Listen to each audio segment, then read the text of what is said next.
Jamani ndugu zangu, yani mimi staili zote nazijua. La naofia kumfundisha mke wangu, akiniuliza je, nimejifunzia wapi? Nitamjibu nini? Inabidi nikomae na kifo cha mende tu.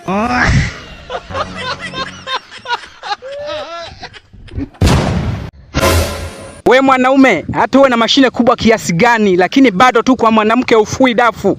Yaani wewe jiulize, kichwa cha mtoto kinapita ile sehemu. Je, sehemu sana kwa dudu kako?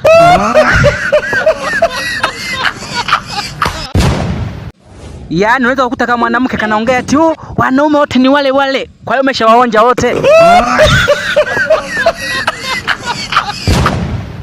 Yaani mimi mpenzi wangu sijui ana kaugonjwa gani. Yaani akinipigia simu yake ni ya shida tupu. Baby nataka hela nini? Baby nataka hela hii. Baby hela.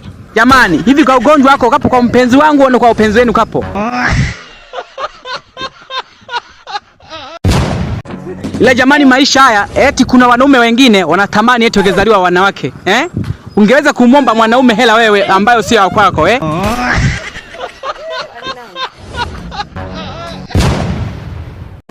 Jamani dada zangu, leo nataka wakumbushe kitu kimoja tu. Yaani mwanaume anaweza kupenda tako lako tu lakini wasikupende.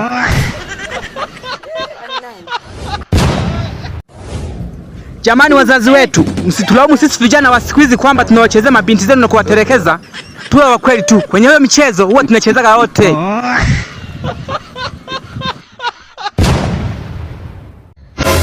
Jamani, mbona mimi sipati pesa? Kulikoni? Au Mungu kazi kaachia wengine?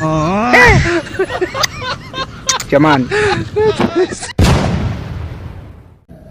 Wewe mwanaume, somo liko hivi, kama huna hela, maisha yako mabaya na bado mke wako anakuvumilia tu. Yaani siku zingine mnalala njaa lakini kwa ajilani pale wanakula, la asemi chochote kabisa. Huyo mwanamke mheshimu, hata shikamoo mpe kabisa.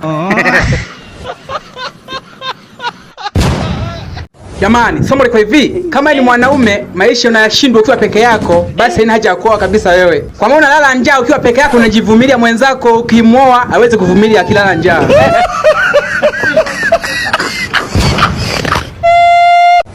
Jamani ndugu zangu, yani tuwe wa kweli tu. Yani tukiwa tunafanya mapenzi na wanawake wembamba, huwa tuna wasiwasi sana kwenda chini, tutafika kwenye mavi. Kumanina. Tatizo lenu wanawake, hela mnazipenda lakini hamzitafuti sasa. Mnategemea tuwape sisi wanaume, mtatajirika yini sasa, wajinga. Kumanina.